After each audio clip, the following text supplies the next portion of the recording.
Muy buenos días, amados. Dios les bendiga en esta mañana, ya de día viernes.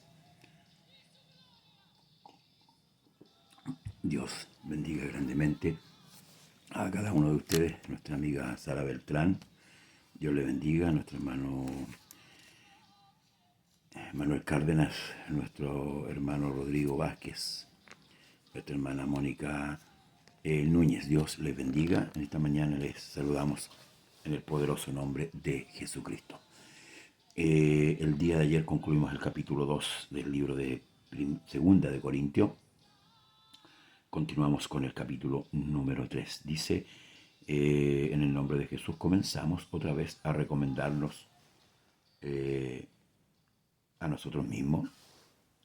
¿O tenemos necesidad, como algunos de carta de recomendación para vosotros, o de recomendación de vosotros? Vuestras cartas sois vosotros, escritas en nuestros corazones, conocidas y leídas por todos los hombres, siendo manifiesto que sois carta de Cristo, expedida por nosotros, escrita, no con tinta, sino con espíritu del Dios vivo, no en tablas de piedra, sino en tablas de carne del corazón. Y tal confianza tenemos mediante Cristo para con Dios.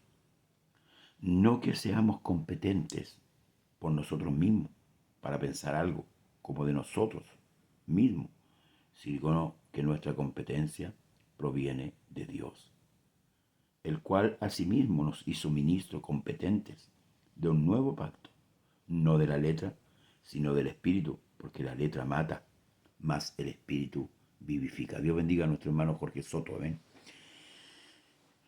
Bien, Pablo está hablando aquí, en la segunda carta a los Corintios, de su ministerio. Amén. El contexto de esta carta aquí. Por eso que es importante, hermanos, para poder estudiar la Biblia, está el contexto inmediato, el contexto histórico, analizarlo a la luz para poder entender qué es lo que Dios quiere decirnos a nosotros. Aquí Pablo en esta segunda carta le está hablando a los corintios con respecto a su ministerio, al llamamiento, al apostolado. Y por eso comenzamos otra vez a recomendarnos nosotros mismos. Es una pregunta que él hace, ¿cierto?, a los corintios, como diciendo, bueno, ¿tengo yo necesidad de recomendarme ante ustedes? Porque ustedes son la prueba de mi apostolado, ¿cierto? El trabajo que se ha efectuado en ustedes son carta leída. Está ahí, ¿se fija? Eso es lo que Pablo le está diciendo en defensa de su ministerio. Y dice que Dios les ha hecho ministros competentes. O sea, si lo llevamos al término de hoy día, cuando Pablo habla de esto de ser un ministro competente, él no está hablando en cuanto a competir, sino que está hablando de tener las facultades que vienen de Dios. La competencia, por eso dice que viene de Dios. O sea, el que nos facultó, el que nos dio el poder para ser ministros, es Dios. Y esto es lo que Pablo le aclara. ¿Ve? Y tal confianza tenemos mediante Cristo para con Dios. No que seamos competentes por nosotros mismos. ¿Ve? Voy a ocupar la palabra. No es que seamos capacitados nosotros mismos para pensar algo de nosotros mismos, sino que nuestra capacitación, competencia, proviene de ¿dónde? De Dios. ¿Me fija? Proviene de Dios, el cual asimismo nos hizo ministros competentes de un nuevo pacto, no de la letra, sino del Espíritu, porque la letra mata, mas el Espíritu vivifica. Ahora aquí, en este texto me quiero detener un segundo, porque hay muchos que han, en la antigüedad, coartaron la libertad de lectura de la Biblia, por ejemplo, y le han dicho a los creyentes, hermano, no lea mucho porque la letra mata, la mucha letra mata, ocupando malamente este término. Lo que Pablo está hablando aquí del pacto de la letra, está hablando del pacto antiguo, porque este es el pacto de sangre, El pacto de la letra es el pacto antiguo de los mandamientos, cuando Dios le dio la ley, bueno, y después vinieron las leyes, ¿cierto? Los mandamientos, las ordenanzas, los estatutos, o lo que le llaman los hombres la ley de Moisés, que es la ley ceremonial, la ley civil, la ley espiritual. A eso Pablo está hablando, porque los ministros de ese pacto, del pacto de la letra, que mataba, porque recuerde que, ¿qué es lo que decía la letra? El que adulteraba moría indefectiblemente, era piedrado y moría, ¿verdad? Por eso que habla de muerte, el pacto de muerte. La letra mata, eso. La letra mata. No robarás, no matarás, no adulterarás. Eso. No está diciendo que la mucha letra mata. No, no está diciendo eso. ¿Te fijas? Entonces muchos coartaron la libertad de lectura de los creyentes. Al igual que el catolicismo. ¿Usted ha visto algún católico con una Biblia alguna vez? ¿O leyendo la Biblia? Es raro. Y un católico va con la Biblia a la misa. A nosotros el Señor nos ordena que debemos ser lectores de la Escritura. ¿Mm? Entonces, cuando habla de la letra que mata está hablando del pacto antiguo. Esos administradores, los sacerdotes, que fueron elegidos de la tribu de Leví, ellos eran los administradores de ese pacto, del pacto de letra. Pero este pacto, que es el pacto del Espíritu, que fue hecho a través de la sangre de Cristo, él vivifica, es otro tipo de pacto. Y si el ministerio de muerte grabado, escúcheme, con letras en piedras, fue con gloria, tanto que los hijos de Israel no pudieron fijar la vista en el rostro de Moisés a causa de la gloria de su rostro, la cual había de perecer, ¿cómo no será más bien con gloria el ministerio del Espíritu? Aquí está comparando los dos pactos. Por eso, si usted se fija en su Biblia, usted tiene antiguo pacto y nuevo pacto. Entonces está hablando del pacto, vuelvo a decir, del pacto de la letra y del pacto del Espíritu. Y dice que si ese pacto fue grande, fue glorioso, ¿se acuerdan, no? ¿Cuánto más este? Porque si el ministerio de condenación fue con gloria, mucho más abundará en gloria el ministerio de la justificación. Por eso es que el profeta dice, la gloria postrera será mayor que la primera, o la casa postrera será mayor que la primera. Esta es la casa nueva. Gloria al Señor. Y eso es lo que Pablo está haciendo, un comparativo entre los dos pactos, hermanos amados. Luego dice, porque aún lo que fue glorioso no es glorioso en este respecto, en comparación con la gloria más eminente. Porque si lo que perece tuvo gloria, mucho más gloria será lo que permanece. Son como los contrastes de los dos pactos. Así que, escuchen bien, teniendo tal esperanza, usamos de mucha franqueza. O sea, sabiendo que este pacto es más grande, es más glorioso, es más sublime. Este pacto, el que usted y yo somos partícipes, dice el apóstol que usamos de mucha franqueza. Y no como Moisés, que ponía un velo sobre su rostro para que los hijos de Israel no fijaran la vista en él, a fin de aquello que había de ser abolido. Qué maravilloso. Es como está diciendo que Moisés, ¿cierto?, se colocaba un velo, tenía un sentido, una razón, para que no fijaran esas personas la esperanza en ese pacto. ¿Por qué? Porque nadie puede cumplir la ley. Es imposible. Entonces no deberían, si no Dios hubiera hecho un puro pacto, no deberían aferrarse a ese pacto de muerte, porque la ley dice, haz esto y vivirás. Entonces, en una representación Moisés se colocaba un velo para que los hijos de Israel no fijaran la vista en Moisés. ¿Por qué? Porque venía un pacto mejor. ¿Ve? Dice, y no como Moisés, que ponía un velo sobre su rostro para que los hijos de Israel no fijaran la vista a fin de aquello que había de ser abolido, porque eso se iba a terminar. Dios bendiga a Luis Fuentes. Bendiciones. Pero el entendimiento de ellos se embotó. Porque hasta el día de hoy, cuando leen el antiguo pacto, les queda el mismo velo no descubierto, el cual por Cristo es quitado. ¿Cómo es esto? Ellos se embotaron. Ellos creyeron que ya habían alcanzado lo que su alma anhelaba.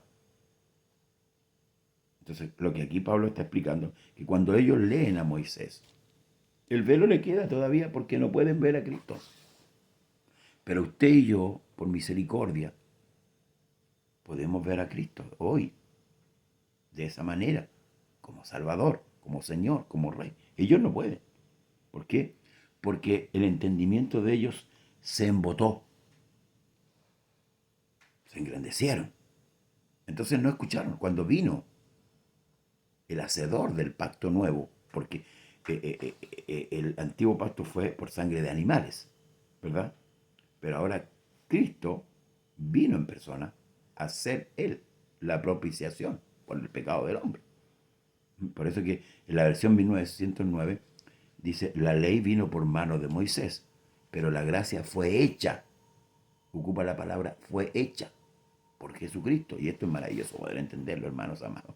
Esto es una riqueza tremenda. Por eso que nosotros no somos partícipes del pacto antiguo, sino del pacto nuevo. ¿Por qué? Porque en el pacto nuevo todo lo hace el Señor. Nosotros nada hacemos. Por eso que se llama salvo por gracia. ¿Qué es lo que es gracia? Es un don inmerecido.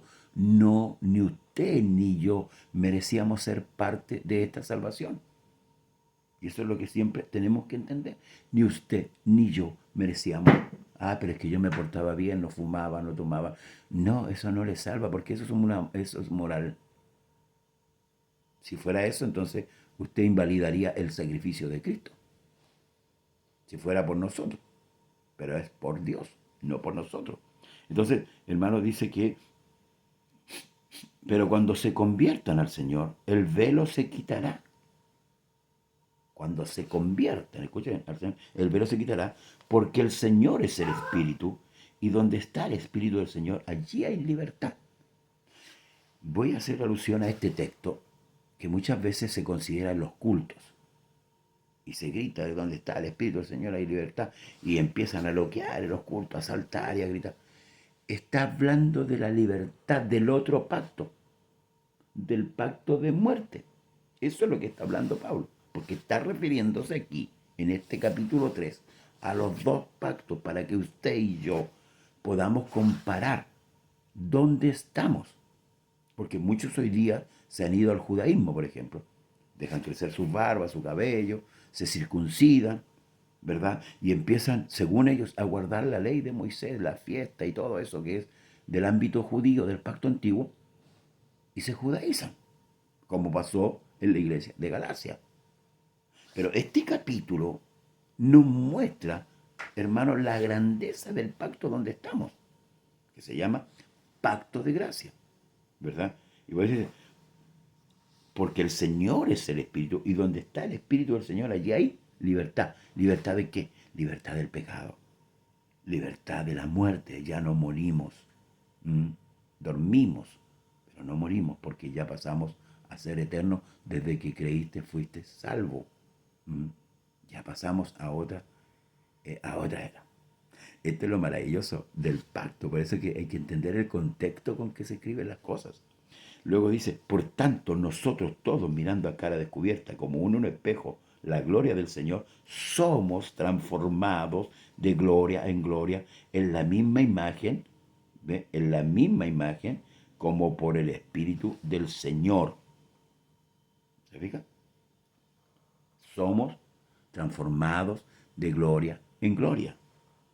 Por lo cual, teniendo nosotros este ministerio, según la misericordia que hemos recibido, no desmayamos, antes bien renunciamos al oculto y vergonzoso, no andando con astucia ni adulterando la palabra de Dios, sino por la manifestación de la verdad, recomendándonos a toda conciencia humana delante de Dios. Pero si nuestro evangelio, escuche, está aún encubierto, entre los que se pierden está encubierto, en los cuales el Dios de este siglo cegó el entendimiento de los incrédulos para que no le resplandezca la luz del Evangelio de la gloria de Cristo, el cual es la imagen de Dios. Porque no nos predicamos nosotros mismos, sino a Jesucristo como Señor y a nosotros como vuestros siervos por amor de Jesús. Porque Dios, que mandó que de las tinieblas resplandeciese la luz, es el que resplandece en nuestros corazones para la iluminación del conocimiento de la gloria de Dios en la faz de Jesucristo. Qué importante, iglesia, tiene el poder entender la Escritura, porque aclara muchas dudas. Yo dije tiempo atrás que a veces nosotros somos tradicionalistas o somos religiosos y llevamos en nosotros, ¿verdad?, un católico dentro de nosotros, o un religioso. Entonces, la palabra de Dios nos disipa de todas estas dudas, de todos nuestros miedos, nos provoca una libertad, no para usar esa libertad como libertinaje, sino una libertad de todas estas cosas que agobian muchas veces.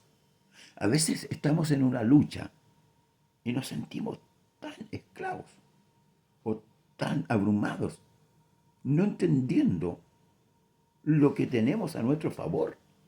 Sí, porque a nuestro favor, la gloria que nosotros tenemos se manifiesta a través de Cristo en su Espíritu en nosotros. Por ejemplo, cuando el rey de Asiria se enteró de que el rey de Israel sabía todas las movidas estratégicas que él tenía para hacerle la guerra, pensó que había entre los sirios algún traidor que le comunicaba al rey de Israel todas las estrategias que el rey de Siria tenía. Entonces alguien le dijo, no, señor, le dijo, no, en Israel hay un profeta, que se llama Eliseo. Entonces fueron los ejércitos a aprender a Eliseo, el profeta de Dios. Rodearon la casa y salió el criado de Eliseo a ver, y vio la casa rodeada por gente. Y aunque Eliseo, escuche bien, estaba perdiendo la vista física, el criado le dijo, Señor, estamos rodeados. En pocas palabras aquí, Señor, estamos sonados. No tenemos nada que hacer. Y Eliseo oró por el criado y le dijo, Señor, ábrele los ojos a mi criado para que vea que más son los que están con nosotros que los que están con ellos. Y cuando sucedió esto, el criado vio millares y millares de ángeles que rodeaban la casa de Eliseo. Y a ese ejército